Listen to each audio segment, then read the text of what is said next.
میں سورہ کہف کو عرض کرتا ہوں کیونکہ بہت فضیلت والی سورہ آج ہم نے تلاوت کی ہے۔ بالکل بیچوں بیچ میں یہ سورہ آئی ہے قرآن پاک کے، سورۃ الکہف۔ اس کی فضیلت یہ ہے کہ نبی پاک صلی اللہ علیہ وسلم نے فرمایا جو اس کو شب جمعہ پڑھے گا، یعنی جمعہ کے دن یا مغرب سے لے کر کے جمعرات کا دن جب ختم ہو جاتا ہے، مغرب سے جمعہ کا دن شروع ہوتا ہے، دوسری مغرب آنے تک جو سورہ کہف کی تلاوت کرے گا، اس کے جہاں تلاوت کر رہا ہے وہاں سے لے کر خانہ کعبہ تک اللہ ایک نور پیدا فرمائے گا۔ اور بھی بہت ساری فضیلتیں کنز العمال میں آئی ہیں۔ فرمایا کہ جو سورہ کہف پڑھے گا اللہ اسے 3 دن تک ہر طرح کے گناہوں سے بچا لے گا، اور پھر کنٹینیو کرتا رہے۔ اور میرے آقا صلی اللہ علیہ وسلم کی ایک حدیث یہ بھی ہے کہ جو سورہ کہف کی شروع کی 10 آیتیں ہیں، ایک پیج میں پوری 10 آیتیں ہیں، جو یاد کر لے گا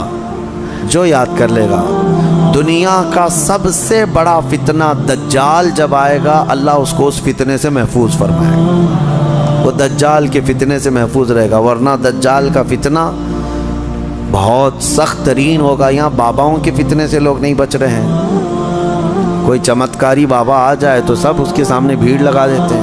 دجال تو مردے کو زندہ کر کے دکھائے گا، بارش بھی برسا کے دکھائے گا۔ ہاں، دجال خالی چٹی نکال کے نہیں دکھائے گا، ہاں وہ گھاس بھی اگا کر دکھائے گا، سبزے بھی نکالے گا، بہت ساری چیزیں ایسے عجوبے کر کے دکھائے گا۔ لیکن بہت لوگ اس کے پیچھے اندھا دھند بھاگنے لگ جائیں گے کہ ہمارا خدا اتر پڑا۔ صرف ایمان والے جن کو اللہ بچانا چاہے وہ اس کے فتنے سے محفوظ رہیں گے۔ ایک تو بچ جانا الگ ہے، لیکن جو اس پر ایمان نہیں لاتا ان کو وہ سزا بھی دیتا ہے۔ دجال جو ہے دونوں ٹانگیں پکڑ کر چیر دے گا، کچھ لوگوں کو کھولتے ہوئے تیل میں بھی ڈال دے گا، اس کا رعب و دبدبہ ہوگا، اس کا غلبہ ہوگا۔ اس کے لیے مومنین کو وہ اذیتیں بھی دے گا، تکلیفیں بھی دے گا، لیکن جو جمع رہا اس کے لیے بہت بڑی جنت ہے، بہت بڑی جنت کا اللہ نے وعدہ فرمایا۔ لہٰذا اس فتنے سے حفاظت کے لیے حدیث میں ملتا ہے کہ جو سورہ کہف کی 10 آیتیں روزانہ رات کو پڑھ لیا کرے، اللہ تعالیٰ اس کو دجال کے فتنے سے محفوظ فرماتا ہے۔ اللہ کریم ہم سب کو دجال کے آنے تک دنیا میں نہ رکھے۔ اگر فتنہ اللہ تبارک و تعالیٰ کوئی آزمائش کا ارادہ فرمائے تو ہمیں بغیر آزمائے، بغیر فتنے میں مبتلا کیے دنیا سے اٹھا لے، ہمیں صحیح و سلامت اللہ موت عطا فرمائے۔ اس پورے پارے میں 3 سوالات کرنے کے لیے یہودی آئے تھے حضور صلی اللہ علیہ وسلم کے پاس۔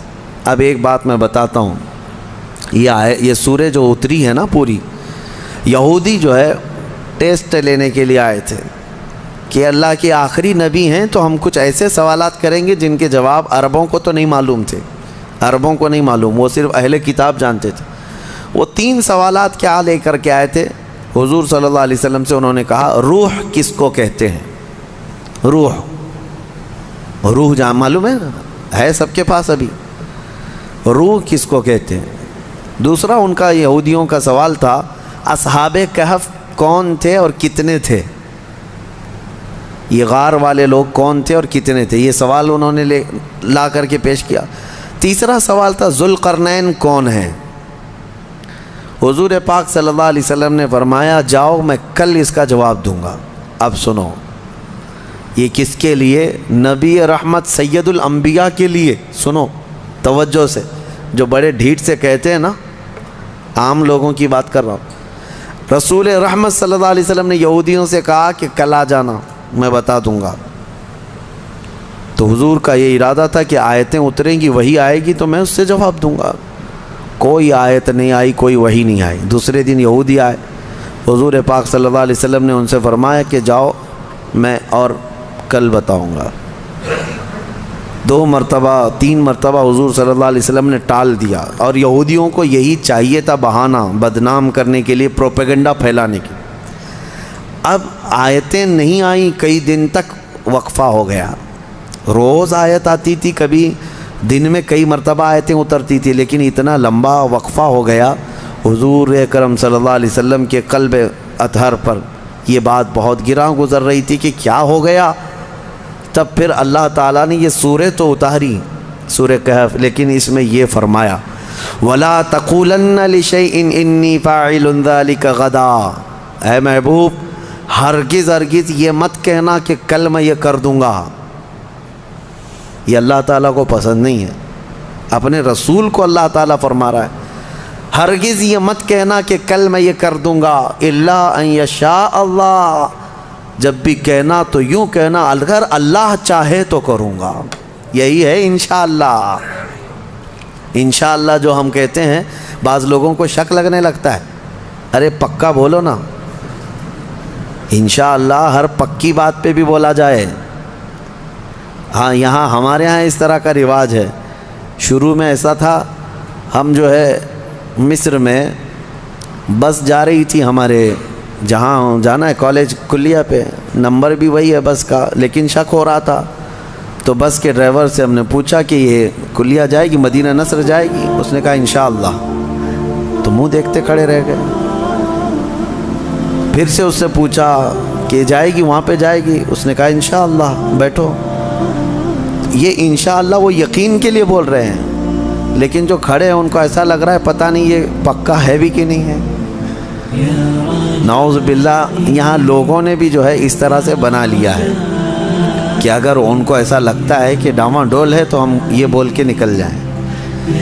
ٹھیک ہے، اگر آپ کو کسی معاملے میں شک ہے تب بھی کہو انشاءاللہ، لیکن جس معاملے میں یقین ہے اس میں بھی کہو انشاءاللہ، یقین ہے اس میں بھی کہو انشاءاللہ۔ اب آپ کو اس مجلس میں بیٹھے ہیں، آپ گھر جانا ہے نا آپ سب کو، جبکہ پکا معلوم ہے ابھی اٹھیں گے اب جائیں گے اب سب لوگ، لیکن آپ کو کہنا کیا چاہیے انشاءاللہ، اگر اللہ چاہے تو میں جاؤں گا، ورنہ ہمیں پتہ نہیں دروازے کے باہر نکلنے سے پہلے بھی موت آ سکتی۔ انشاءاللہ کی عادت ہو، اور اللہ نے اپنے رسول کو تنبیہ فرمائی ہے کہ آپ ایسا نہ کہیں کہ کل میں بتا دوں گا، بلکہ یوں کہیں کہ اگر اللہ چاہے تو، اگر اللہ چاہے تو۔ یہاں لوگوں میں یہ رواج قائم ہو، ہر ایک آدمی یقین والے معاملے میں بھی کیا کہے انشاءاللہ، اللہ تعالیٰ چاہے تو میں ہی کروں گا۔ ہمارے استاد ایک کہتے تھے، ایک آدمی گھوڑا خریدنے کے لیے آیا، پیسے تھے اس کے پاس 50,000 روپے، امام صاحب کے پاس آیا، کہا کہاں جا رہے ہو؟ کہا گھوڑا خریدنے جا رہا ہوں۔ تو حضرت نے پوچھا کب آج ہی خریدو گے؟ کہا اب بھی خرید کے لا رہا ہوں۔ امام صاحب نے حضرت نے کہا بیٹا انشاءاللہ بولو۔ کہا انشاءاللہ انشاءاللہ کچھ نہیں، ابھی جا رہا ہوں مارکیٹ میں، دیکھو پیسہ بھی ہے لے کے یہاں آؤں گا۔ یہ یہاں کا رواج ہے، یعنی انشاءاللہ وغیرہ کی ضرورت نہیں ہے، ابھی جا رہا ہوں پکا ہے لے کے ہی آؤں گا۔ انہوں نے کہا پھر بھی بولو۔ کہا نہیں اس کی کیا ضرورت ہے۔ گیا وہ گھوڑا خریدنے کے لیے مارکیٹ میں گیا تھا، اس سے پہلے کھانے کے لیے کسی ہوٹل میں گیا، کھانا کھایا، خوب بریانی وغیرہ ساری چیزیں، کسی نے اس کے پاس پیسے مار لیے، پوری پاکٹ کاٹ لیا، پورے جتنے پیسے تھے۔ اب اس کے بعد اٹھا، اس کے پاس بل دینے کے لیے بھی پیسے نہیں تھے، تو ہوٹل والوں نے کہا کہ یہ تو چور چکا دکھ رہا ہے، اتنا سب کھا لیا اور بل دینے کے لیے برسوں پہلے کی بات ہے۔ اس کو وہیں پر لگا دیا اور کہا کہ پورے برتن دھل کے جائے، یہاں سے ہوٹل کے پورے برتن اس سے دھلوائے، صفائی کروائے۔ شام ہو گئی، کپڑے میلے تھے، کچیلے ہیں، پتہ نہیں کتنے ٹیبل صاف کیا، برتن دھویا اور واپس منہ لٹکائے آیا۔ حضرت بیچ میں مل گئے امام صاحب، کہا کہاں ہے گھوڑا؟ تو اس نے کہا میں انشاءاللہ گیا تھا گھوڑا لانے، انشاءاللہ کھانا کھا رہا تھا، انشاءاللہ کسی نے پیسے چرا لیا، پھر انشاءاللہ ہوٹل والے نے جو ہے برتن منجوایا، پھر انشاءاللہ میں ٹیبل صاف کیا، پھر انشاءاللہ اب واپس آیا۔ اب تو ہر بات پہ انشاءاللہ۔ میرے عزیزو، یہ کوئی انشاءاللہ یہ محاورہ نہیں ہے، تکیہ کلام نہیں ہے، یہ یقین کو جتاتا ہے اللہ کی ذات سے آپ کا کتنا گہرا تعلق ہے۔ لٹ جانے کے بعد مت کہو، سب کچھ ہونے کے وقت بھی کہو کہ اگر میرا مولا چاہے۔ اسی طرح کی ایک روایت حضرت سلیمان علیہ السلام کے متعلق ہے، ان کی 100 بیویاں تھیں۔ انہوں نے ایک رات یوں کہا کہ آج کی رات میں اپنی ساری بیویوں کے پاس جاؤں گا، سب سے صحبت کروں گا اور ہر ایک سے ایک مجاہد بیٹا پیدا ہوگا. لیکن انہوں نے انشاءاللہ نہیں کہا تھا. وہ گئے رات ساری بیویوں سے ملاقات کی. اللہ کے نبی ہیں, نبی کی طاقت کو عام انسانوں سے کمپیئر نہیں کریں بہرحال. لیکن ان کے اس قول کا کچھ بھی نہیں ہوا. بعد میں ایک ہی بیوی سے ایک بیٹا پیدا ہوا کمزور. روایتوں میں یہ فرمایا گیا کہ اللہ نے فرمایا اگر انشاءاللہ وہ کہتے, اللہ اگر چاہے تو رب تعالیٰ ساری چیزیں ویسی فرماتا جیسے انہوں نے کیا. بہرحال یہ تنبیہ کے لیے, درس کے لیے. اب جب نبیوں کے لیے اللہ تعالیٰ نے یہ فرمایا ہے تو عام انسانوں کے لیے کیا ہے. خیر آیتیں اتری اور پھر اللہ نے بتا دیا اپنے محبوب کو روح کیا چیز ہے, اصحاب کہف کون تھے, ذوالقرنین کون ہے. یہ تینوں کے جوابات جو یہودی پوچھ کر کے پروپیگنڈا پھیلا رہے تھے کہ رسول کو نہیں پتہ ہے, اللہ نے قرآن میں یہ تینوں کے جوابات اتارے. روح اللہ کا ایک حکم ہے, اللہ کا نور ہے. اور اصحاب کہف اللہ نے فرمایا کچھ لوگ کہتے ہیں 5 تھے 6 تھے اور کچھ کہتے ہیں 7 تھے, 8واں ان کا کتا ہے. اے محبوب آپ فرما دیں ان کی صحیح تعداد اللہ ہی کو معلوم ہے. 7 لوگ تھے نوجوان. اور ذوالقرنین ان کے بارے میں پھر میں بتاؤں گا. اصحاب کہف کے بارے میں مختصر سی بات بتا دیتا ہوں. ایک بادشاہ تھا دقیانوس. وہ بادشاہ مرتد اس طرح کہ وہ آخرت کا بھی انکار کر رہا تھا اور وہ اپنا ایک الگ دھرم چلا رہا تھا. عیسیٰ علیہ السلام کا دین پرانا ہو گیا, یعنی عیسیٰ علیہ السلام کے دین میں ہی یہ چیزیں ہو رہی تھی. تو وہ اس زمانے میں سب لوگ بت پرستی میں اور خدا کے انکار میں مبتلا تھے. تو 6-7 لوگ ایسے تھے جو بادشاہ کے سپاہیوں میں تھے یا وزیروں میں تھے یا الگ الگ تھے. یہ لوگ پوشیدہ طور پر اللہ ہی کی ذات پر یقین رکھتے تھے, ایمان رکھتے تھے, لیکن یہ ظاہر نہیں کر رہے تھے کہ ان کے بادشاہ مار ڈالے گا. لیکن کب تک اس طرح چھپ کر کے رہیں. تو یہ 7 لوگ یا 8 لوگ جتنی ان کی تعداد تھی, ایک جگہ یہ لوگ مل لیا اور کہا کہ ہم یہ شہر چھوڑ کر بادشاہ کی سلطنت سے دور چلے جاتے ہیں تاکہ ہمیں ہمارے دین پر آسانی سے عمل کا موقع ملے. وہ سب بادشاہ کو چھوڑ کر کے اچانک ایک دن رات کو طے کر کے نکلے. راستے میں ایک کتا ان کے ساتھ ہو گیا. انہوں نے کتے کو کہا کہ یہ کتا کہیں بھوکے گا تو ہم کو پکڑوا دے گا, اس کو چھوڑ دو. تو کتے نے فصیح زبان میں کہنا شروع کیا کہ میں بھونک کر پکڑوانے کے لیے نہیں بلکہ میں تمہاری حفاظت کے لیے ساتھ چل رہا ہوں. اللہ نے اسے زبان دی. یہ واقعہ موجود ہے. جب وہ لوگ نکلے بہت دور, آبادی سے بہت دور نکلے اور ایک غار میں جا کر کے انہوں نے آرام کی غرض سے پناہ لی. جب گئے اور سوئے. اب رب تعالیٰ فرماتا ہے فَضَرَبْنَا عَلَىٰ آذَانِهِمْ فِي الْكَهْفِ سِنِينَ عَدَدًا, ہم نے ان پر ایک لمبے سالوں تک نیند طاری کر دی. وہ سوئے تو سوتے رہ گئے. اب ہوا یہ کہ بادشاہ کو دوسرے دن کسی نے شکایت کی کہ 7 لوگ آپ کے وزیروں میں سے, سپاہیوں میں سے ایسے ہیں جو آپ کے دین پر نہیں, وہ اللہ پر ایمان رکھتے اور وہ شہر چھوڑ کر چلے گئے. بادشاہ نے ان کی تلاش جاری کروائی, کہاں ہیں ڈھونڈو.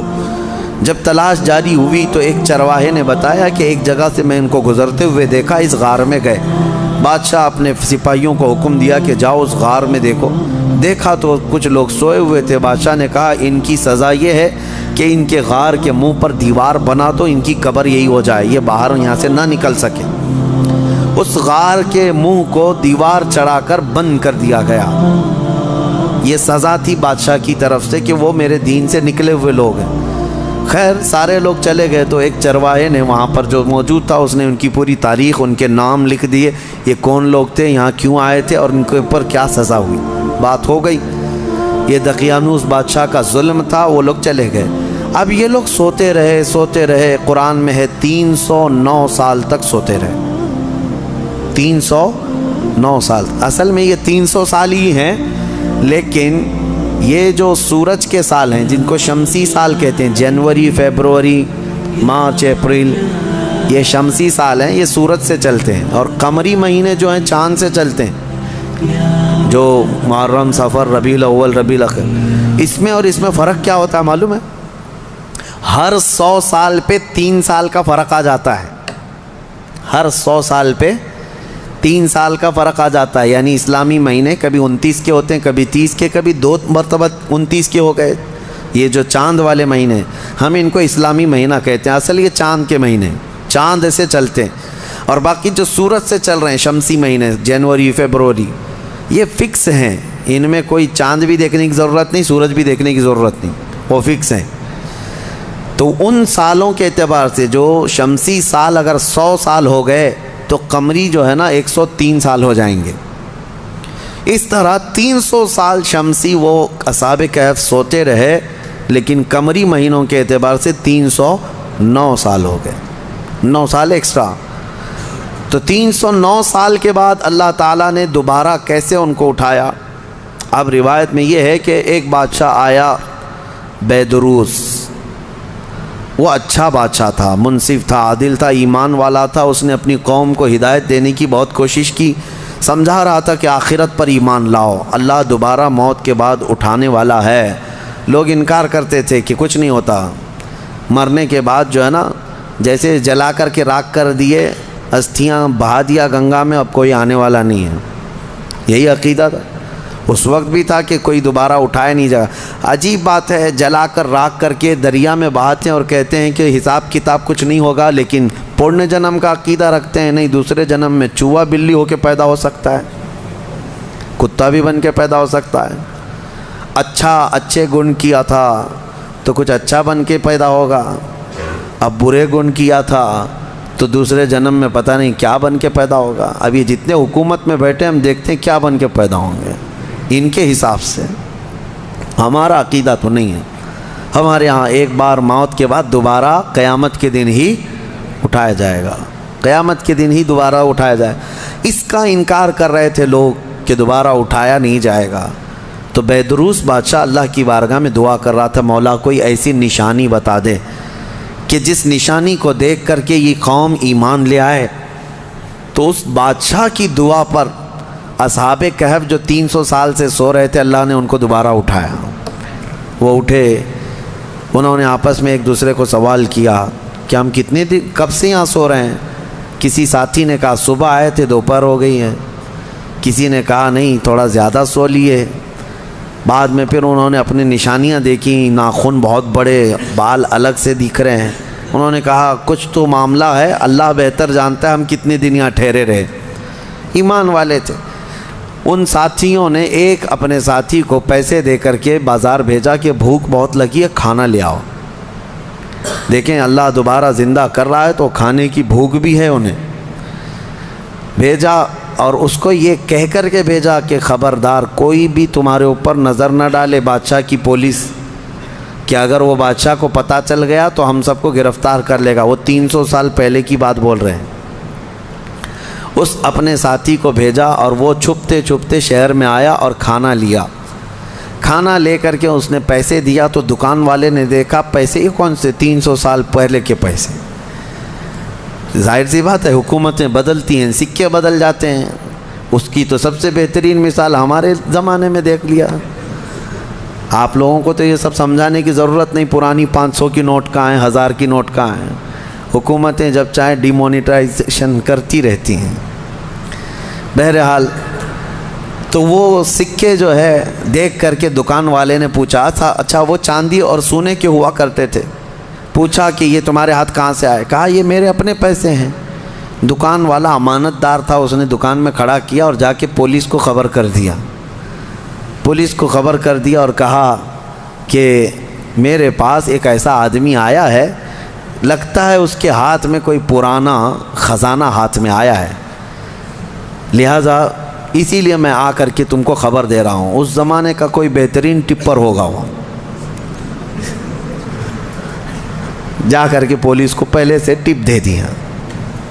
ہیں بہت سارے لوگ، اور مجھے تو افسوس اس بات کا ہوتا ہے کہ ہم پر یہ بلیم بھی کرتے ہیں کچھ بڑے لوگ کہ آپ کے محلے ٹپروں سے بھرے ہوئے ہیں، یعنی پولیس کو کہ مخبر جاسوس مسلمان محلوں میں بہت بھرے ہوئے ہیں۔ یہ سب دوسرے لوگ ہم سے کہتے بھی ہیں، خاص کئی لوگ اسی کام میں صبح و شام کر رہے ہیں۔ اب تو لوگوں کو شرم بھی نہیں آتی، فخر سے کالر چوڑا کر کے بولتے ہیں ہاں ٹپ دیتے ہیں، جاسوسی کرتے ہیں، کس کی؟ مسلمانوں کی۔ اللہ انہیں ہدایت عطا فرمائے۔ تو وہ بیچارہ دکان والا پولیس کو جو جا کر کے خبر کر دیا، پولیس پوری آ گئی بادشاہ کی، لیکن کون سے؟ اب کے بادشاہ کی، بیدروس کی۔ یہ اصحاب کہف میں سے جو کھانا لینے آئے تھے ان کو پکڑ لیا، کہا کہ تمہارے پاس یہ پیسے کہاں سے آئے؟ کہا یہ میرے اپنے پیسے ہیں، میرے اور بھی ساتھی وہاں انتظار کر رہے ہیں۔ بادشاہ کے سامنے لے کر کے حاضری پیشی کر دی پولیس نے۔ بادشاہ نے پوچھا یہ کیا ہے، کہاں سے آئے ہو؟ انہوں نے اپنا واقعہ بتایا، اس کرسی پر آپ تو نہیں، کوئی اور تھا، یہاں ہم جب گئے تھے کوئی اور تھا، اب آپ آئے ہمیں معلوم نہیں ہے، ہم یہاں سے اپنا ایمان بچا کر گئے تھے، ہم سوئے غار میں اور بھوک لگی تو کھانے کے لیے آئے۔ بیدروس کو معلوم تھا کہ ایک دقیانوس بادشاہ کے ظلم سے کچھ لوگ شہر چھوڑ کر گئے تھے اور ان کے غار پر دیوار بنا کر ان کی قبر بنا دی گئی تھی۔ جیسے ہی بیدروس کو یہ پتہ چلا کہ ان میں سے کوئی آیا ہے، کرسی چھوڑ کر اٹھا اور کہا لے چلو مجھے تمہارے ساتھیوں کے پاس۔ بادشاہ اپنی فوج کے ساتھ نکل پڑا اس غار کے پاس جہاں یہ لوگ سوئے تھے۔ اب غار میں موجود دوسرے ساتھیوں نے دیکھا تو کہنے پکڑا گیا ہمارا ساتھی، دیکھو پوری پولیس کے ساتھ آ رہا ہے۔ لیکن جب بادشاہ آیا دیکھا ان اصحاب کہف کو، دیوار پر ان کی پوری تاریخ بھی موجود ہے اور یہ زندہ سلامت بیٹھے ہوئے ہیں۔ سارے بادشاہ کے ساتھ پوری قوم جتنی تھی سب کے سب اللہ کی بارگاہ میں سجدے میں گر گئے کہ ہم ایمان لاتے ہیں مولا تو قادر مطلق ہے۔ 300 سال کی نیند کے بعد کسی بھی انسان کو جب اٹھا سکتا ہے تو مرے ہوئے راکھ میں گئے ہوئے انسان کو بھی اٹھانے پر اللہ تو قدرت رکھتا ہے۔ بے شک مولا میرا قادر ہے، اور اسی لیے رب تعالیٰ نے قرآن میں فرمایا منہا خلقناکم وفیہا نعیدکم ومنہا نخرجکم تارۃ اخری۔ پتہ ہے یہ ہم دعا کہاں پڑھتے ہیں؟ ولیمے میں، کھانا کھانے کے وقت، قبرستان میں مٹی دینے کے وقت۔ ہاں کیوں پڑھتے ہیں؟ اس کا مطلب یہ ہے اللہ فرماتا ہے ہم نے اسی سے تمہیں پیدا کیا، مٹی سے، اسی سے ہم نے تمہیں پیدا کیا اور اسی میں ہم تم کو لے جائیں گے اور اسی سے ہم تم کو دوبارہ اٹھائیں گے۔ مٹی دینے کے وقت ہر ایک کو یہ احساس ہونا چاہیے میں اسی سے پیدا ہوا ہوں، اسی میں جاؤں گا اور اسی سے پھر اٹھایا جاؤں گا۔ تو سارے سجدہ ریز ہوئے، ایمان لائے، اور پھر اصحاب کہف واپس اپنے غار میں گئے، پھر سو گئے، اور پھر ان کو لمبی نیند آئی، اور ایسی نیند آئی کہ آج تک سو رہے ہیں۔